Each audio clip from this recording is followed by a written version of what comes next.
जय हिंद मेरे प्यारे साथियों। आज के हम लोग फिर से इस वीडियो में ट्रांसफार्मर के एमसीक्यू को जो सॉल्व कर रहे हैं, इसमें से अभी तक हम लोग ने 235 क्वेश्चन को सॉल्व कर चुका है। इस वीडियो में 236 से लेकर 250 क्वेश्चन को सॉल्व करने वाले हैं।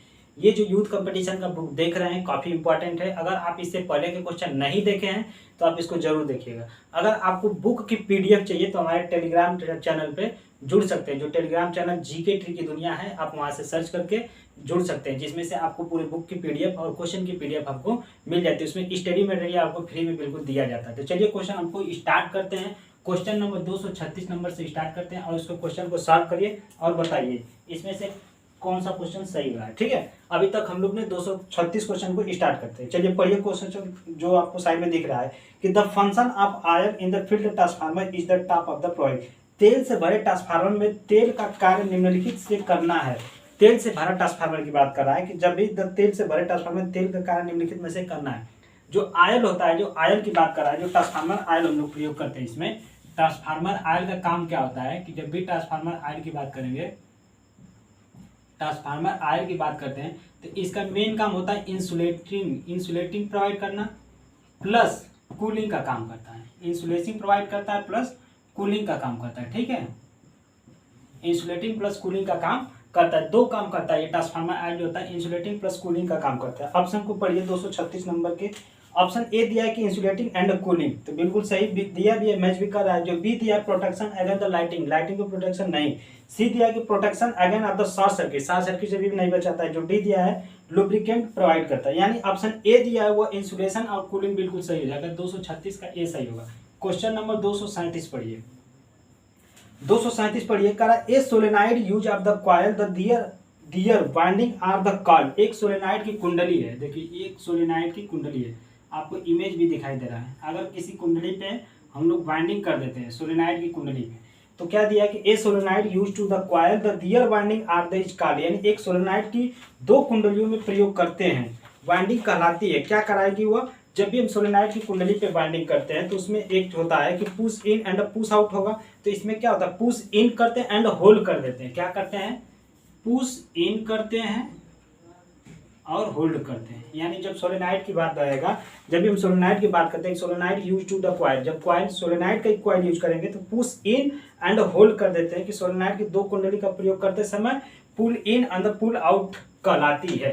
जब भी हम सोलेनाइड की वाइंडिंग करते हैं पुल इन एंड पुल आउट, लेकिन यहाँ पर क्या पुल इन एंड होल्ड कर देते हैं। ठीक है, यहाँ पे जो डी ऑप्शन होगा वो बिल्कुल मैच कर रहा है।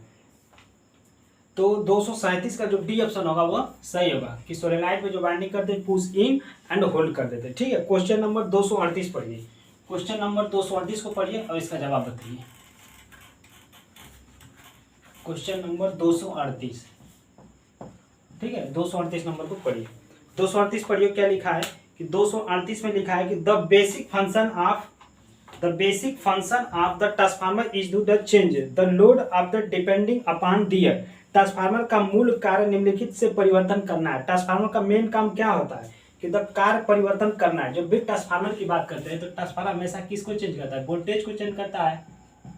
ट्रांसफार्मर किसको चेंज करता है, वोल्टेज को चेंज करेगा, करंट को चेंज करेगा, वोल्टेज को चेंज करता है, करंट को चेंज करता है। ऑप्शन को पढ़िए, क्या क्या दिया है, इफिशियंसी, पावर फैक्टर, वोल्टेज। जो डी ऑप्शन दिया है लीकेज रिएक्टेंस, तो लीकेज रिएक्टेंस से कोई रिलेटेड नहीं है, यहाँ पर किससे संबंधित है, वोल्टेज को चेंज करता है। तो यहाँ से 238 का क्या ऑप्शन हो जाएगा, वोल्टेज। सी ऑप्शन बिल्कुल सही हो जाएगा। क्वेश्चन नंबर 239 पढ़िए। 239 दिया कि two transformer is the operated in the parallel will the share the load depending upon their. इससे पहले वाले वीडियो में हम लोग क्वेश्चन, इसको ये दूसरा नंबर आ गया क्वेश्चन, इसी क्वेश्चन को हम लोग पीछे सॉल्व किए थे। ठीक है, तो दो ट्रांसफार्मर समांतर में जब चलता है तो ये दोनों में किस आधार पर लोड शेयर करते हैं, तो उसमें जो ऑप्शन दिया था आपकी केवीए रेटिंग, किस आधार पे लोड को शेयर करते हैं। ठीक है, लोड को शेयर करते हैं, तो लोड को शेयर करते हैं, लेकिन उसमें क्या था, किस आधार पे शेयर करते थे, वह केवीए रेटिंग, यानी उसकी जो परसेंटेज। ऑप्शन इसमें क्या दिया है, इफिशियंसी।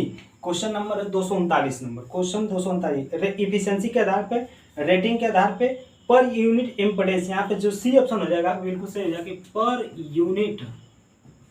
पर यूनिट इम्पोर्टेंस के आधार पे शेयर करते हैं। पर यूनिट इम्पोर्टेंस के आधार पे, पर यूनिट इम्पोर्टेंस के आधार पर शेयर करता है, यानी पर यूनिट इम्पिडेंस के आधार पर शेयर करता है, या उसमें जो दिया था केवीए रेटिंग के अनुसार भी शेयर करता है। केवीए रेटिंग भी याद रखिएगा कि ये दोनों हो गया, per unit impedance KVA rating के अनुसार दोनों शेयर करता है। इस चीज को ध्यान रखिएगा। तो 239 का जो राइट ऑप्शन हो जाएगा क्या हो जाएगा, सी हो जाएगा कि पर यूनिट इम्पिडेंस शेयर करता है। 239 का सी हो जाएगा। ठीक है, चलिए क्वेश्चन नंबर 240 पढ़िए। 240 नंबर को पढ़िए, क्वेश्चन नंबर 240 पढ़िए और उसका जवाब बताइए कौन सा राइट होगा। क्वेश्चन नंबर 240 क्या लिखा है कि इन ए स्टेप अप या step down transformer the electrical power is transfer from the one circuit to another without changing. यानी जो ट्रांसफार्मर की बात कर रहा है कि द स्टेप अप ट्रांसफार्मर हो या स्टेप डाउन ट्रांसफार्मर हो, electrical power the transfer from the circuit to another without changing. किसको बिना चेंज करके वो क्या करता है, चेंज को मतलब किसको बिना चेंज किए वो ट्रांसफार्मर के वोल्टेज को घटाता बढ़ाता है। तो स्टेप अप या स्टेप डाउन ट्रांसफार्मर के विद्युत शक्ति में परिवर्तन के बिना, किसके परिवर्तन के बिना, तो वोल्टेज को परिवर्तन कर देता है। बी ऑप्शन करंट को दिया, इसको भी परिवर्तन कर देता है। जो सी दिया है फ्रीक्वेंसी को परिवर्तन नहीं करता है। किसको करता है, फ्रीक्वेंसी को परिवर्तन नहीं करता है। तो इसलिए 240 का जो राइट ऑप्शन होगा क्या होगा, सी सही हो जाएगा कि फ्रीक्वेंसी को बिना चेंज किए ये परिवर्तन कर सकता है। ठीक है, चलिए अब याद रखिए यहाँ से क्वेश्चन नंबर 241 को पढ़िए। 241 क्या दिया है कि ब्रीदर में रखा जाता है, यानी ब्रीदर में क्या रखा जाता है, सिलिका जेल रखा जाता है। तो जब भी आपको ब्रीदर दिखाई दे यानी सिलिका जेल रखा जाता है। तो जब सिलिका जेल रखा जाता है इसके लिए कंडीशन क्या था, सिलिका जेल अगर फ्रेश होता है तो कितना रहता है, किस कलर का दिखाई देता है, ब्लू कलर का दिखाई देता है। जब वो नमी को सोख लेता है, नमी को जब सोख लेता है तो किस कलर का दिखाई देता है, पिंक कलर का दिखाई देता है। तो जब वो फ्रेश होता है ब्लू कलर का, जब वो नमी को सोख लेता है पिंक कलर का। लेकिन अगर आपको रीयूज करना है, जैसे कि अगर बहुत ज़्यादा खराब होगा तो जब आपको प्रयोग करना है तो उसको 200 से लेकर 250 डिग्री सेंटीग्रेड पे गर्म करके फिर से इसको हम लोग प्रयोग कर सकते हैं। ठीक है, 250 डिग्री सेंटीग्रेड तक गर्म करके उसको फिर से प्रयोग किया जा सकता है। किसको, सिलिका जेल को। ऑप्शन को पढ़िए क्या क्या दिया है कि close the transformer less than vibration, यानी वाइब्रेशन को कम करता है, कापर हानि को कम करता है। जो डी ऑप्शन दिया कि नमी को अवशोषित करता है, तो बिल्कुल सही है कि नमी को क्या करता है, अवशोषित करता है। तो 241 का जो डी ऑप्शन होगा बिल्कुल राइट हो जाएगा कि नमी को अवशोषित करता है, नमी को अवशोषित करता है। क्वेश्चन नंबर 242 पढ़िए। क्वेश्चन नंबर 242 को पढ़िए और उसको सॉल्व करिए।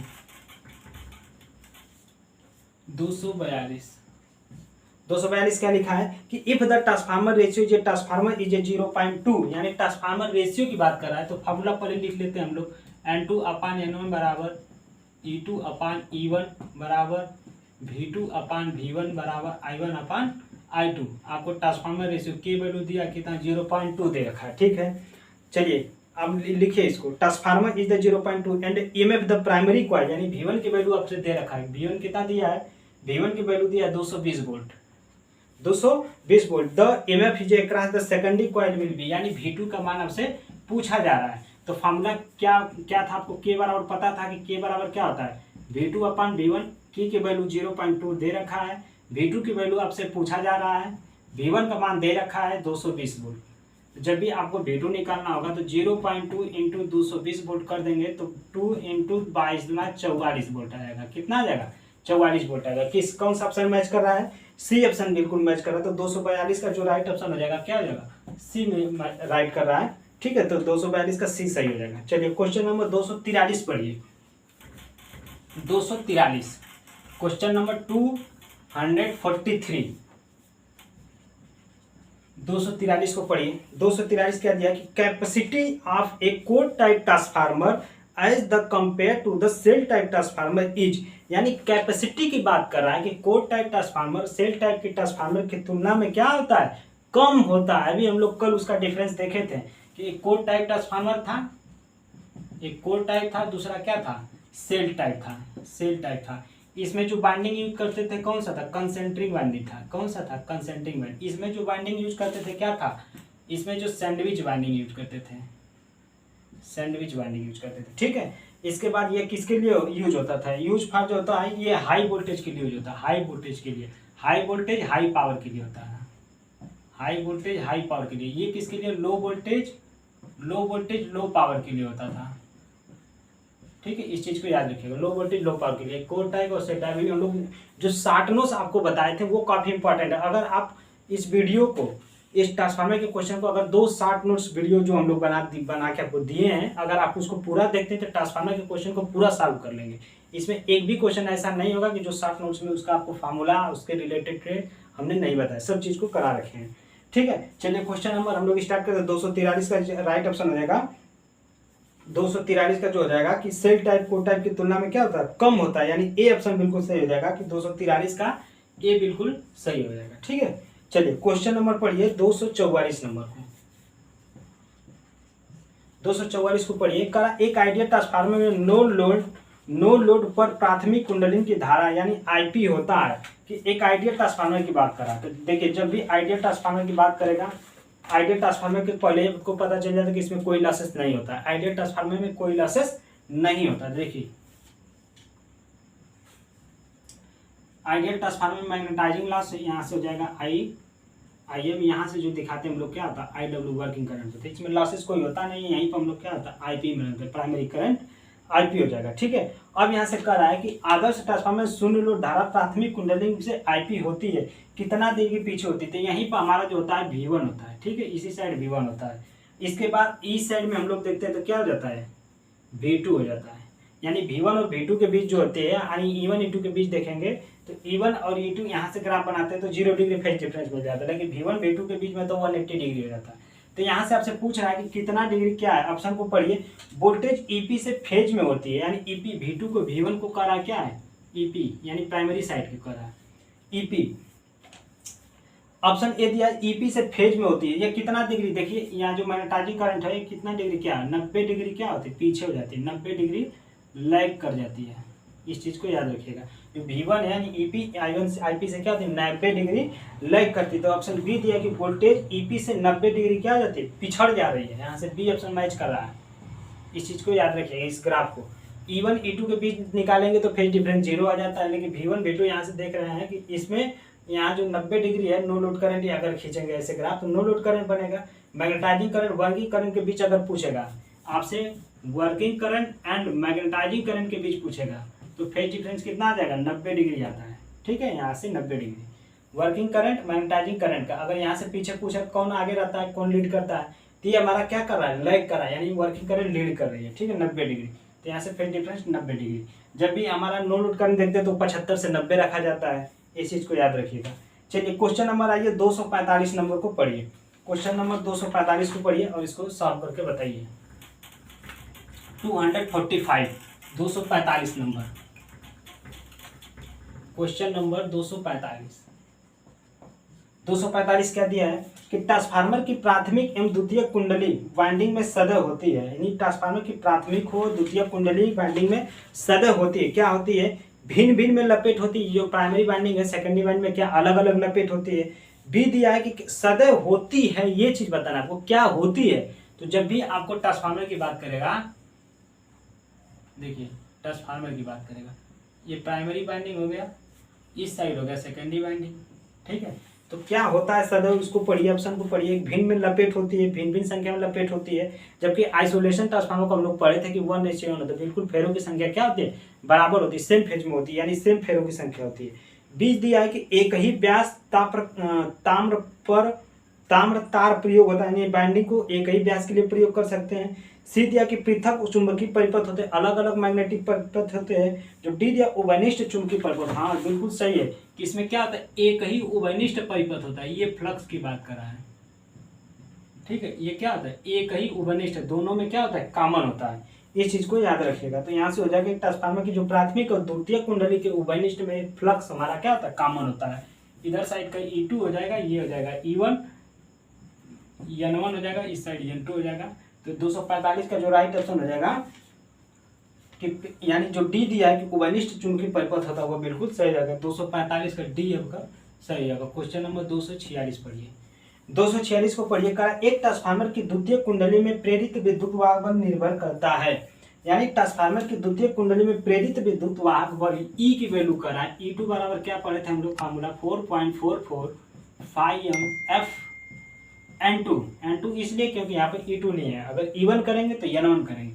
किस पे निर्भर करता है बताइए फ्रीक्वेंसी पे तो कर ही रहा है, टर्न की पे भी कर रहा है, या फाइव मैक्सिमम फ्लक्स डेंसिटी यानी जो फ्लक्स है उस पर भी निर्भर कर रहा है। तो ऑप्शन क्या कह दिया है 246 नंबर का ऑप्शन दिया है चुंबकीय फ्लक्स के परिमाण पे, बिल्कुल चुंबकीय फ्लक्स के परिमाण पे भी निर्भर कर रहा है। बी दिया है कि सोर्स की फ्रीक्वेंसी यानी सोर्स की फ्रीक्वेंसी पे भी निर्भर कर रहा है। जो सी दिया लपेट की संख्या यानी जो टर्न की संख्या उस पर भी निर्भर कर रहा है। तो तीनों पर निर्भर कर रहा है। तो जो डी ऑप्शन दिया है सभी पर 246 का जो डी होगा बिल्कुल राइट हो जाएगा। ठीक है, अगर यहाँ पे एवरेज वैल्यू पूछता, ई एवरेज पूछता, आरएमएस वैल्यू ये एवरेज पूछता तो 4 हो जाता, 4 5m f n1 या n1 करेंगे E1 हो जाएगा। ठीक है, इस चीज को याद रखिएगा। एवरेज कहेगा तो 4 होगा, आरएमएस कहेगा तो 4.4 बोल, लेकिन जनरली हमेशा आरएमएस ही देता है। जब एवरेज पूछ देगा तो आपको यहाँ से ध्यान रखेगा 4.44 नहीं होगा, 1.1 से जब डिवाइड कर देते हैं तो यहाँ पर क्या हो जाता है, केवल 4 हो जाता है। 246 का जो डी ऑप्शन होगा। चलिए क्वेश्चन नंबर 247 पढ़िए, 247 नंबर 247 पढ़िए। कह रहा है कि डिस्ट्रीब्यूशन ट्रांसफार्मर को इस प्रकार से अभिकलित यानी डिजाइन किया जाता है कि जब भी डिस्ट्रीब्यूशन ट्रांसफार्मर की बात कर रहा है कि इस प्रकार से डिजाइन किया जाता है कि जिसमें कि उसमें लव आयरन न्यूनतम रहे, यानी लव जो लॉसेस होती है वो कम से कम रहे, इस प्रकार से डिजाइन किया जाता है। तो सही बात है। देखिए जो डिस्ट्रीब्यूशन ट्रांसफार्मर होता है उसको हमेशा डिस्ट्रीब्यूशन ट्रांसफार्मर हमेशा उसको लोड से जुड़ा रहता है, यानी वो 24 घंटे 24 आवर लोड से जुड़ा रहता है, 24 घंटे लोड से जुड़ा रहता है। तो कह रहा है कि जिसमें उसमें लव हानि आयरन लॉस न्यूनतम रहे, इसलिए डिजाइन किया जाता है कि आयरन लॉस उसमें कम से कम हो, क्योंकि 24 घंटे यह हमेशा क्या होता है, लोड से जुड़ा रहता है। कि जो डिस्ट्रीब्यूशन ट्रांसफार्मर होता है वो स्टेप डाउन ट्रांसफार्मर होता है। ठीक है, पहली बात वो हमेशा 24 घंटे लोड से रहता है, उसको इस प्रकार से डिजाइन किया जाता है कि जो उसमें आयरन लॉस होता है कम से कम हो। ऑप्शन को पढ़िए, क्या दिया है कि लव क्षति समय एक रूप पैदा होती है। 20 दिया है कि लव क्षति से इंसुलेशन नष्ट हो जाता है, आयरन लॉस से नष्ट हो जाता है, ऐसी कोई बात नहीं है। जो सी ऑप्शन दिया है कि लव क्षति से ट्रांसफार्मर तेल गर्म हो जाता है। जो डी दिया कि ट्रांसफार्मर की प्राथमिक कुंडली 24 घंटे जो होती है उत्तेजित रहता है। तो बिल्कुल सही होगा, क्योंकि 247 का भी उन्होंने बताया कि वह 24 घंटे क्या होता है, लोड से जुड़ा रहता है, इसलिए उसके पे इसलिए डिजाइन किया जाता है कि आयरन लॉस क्या होता है, कम से कम हो, क्योंकि उस पर 24 घंटे लोड से ही जुड़ा रहता है, आयरन लॉस कम से कम होना चाहिए। तो 247 का जो डी ऑप्शन होगा राइट हो जाएगा। क्वेश्चन नंबर 248 पढ़िए। यदि किसी ट्रांसफार्मर की द्वितीयक लपेट दोगुनी कर दी जाए तो ट्रांसफार्मर क्या होगा, यानी द्वितीयक लपेट को दोगुनी कर दिया रहा है। देखिए क्वेश्चन नंबर 200 यदि किसी ट्रांसफार्मर की द्वितीयक 248 नंबर है। देखिए फॉर्मूला N2/N1 बराबर V2/V1 बराबर K, यानी और भी लिख सकते हैं।